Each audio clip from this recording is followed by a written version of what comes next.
गांव के किनारे स्थित पुराना कुआं, जिसे लोग मृत्यु का कुआं कहते थे, वर्षों से वीरान पड़ा था। लोग कहते थे कि वहां एक आत्मा रहती है जो अंधेरे में शिकार करती है। जो भी उस कुएं के पास गया वो कभी वापस नहीं आया। एक बार गांव का निडर युवक अर्जुन इन अफवाहों को झूठ मानते हुए कुएं के रहस्य को जानने का ठान बैठा। रात के समय जब चांद की रोशनी भी धुंधली थी, वह हाथ में एक टॉर्च लेकर कुएं के पास पहुंचा। चारों ओर सन्नाटा था, बस झींगुरों की आवाजें सुनाई दे रही थीं। कुएं के पास पहुंचते ही अर्जुन ने देखा कि उसके पानी में हलचल हो रही थी, जबकि हवा एकदम स्थिर थी।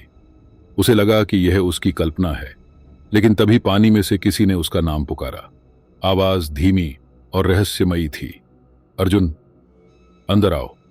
उसका दिल तेजी से धड़कने लगा, लेकिन उसने डर को नजरअंदाज किया और कुएं में झांका। टॉर्च की रोशनी डालते ही उसे पानी में अपना ही अक्स दिखाई दिया, लेकिन वह अक्स मुस्कुरा रहा था, एक खतरनाक मुस्कान जो उसकी खुद की नहीं थी।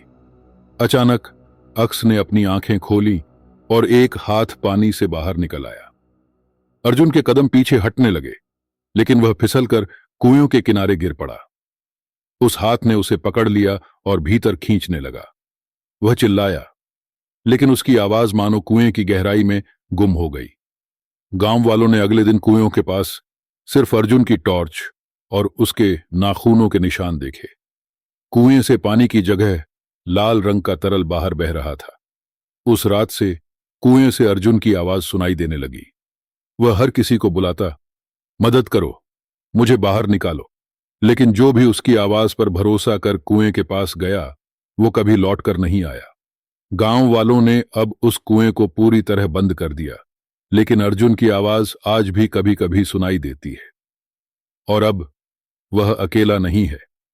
कहते हैं उस कुएं में कई आत्माएं कैद हैं जो अपने अगले शिकार का इंतजार कर रही हैं।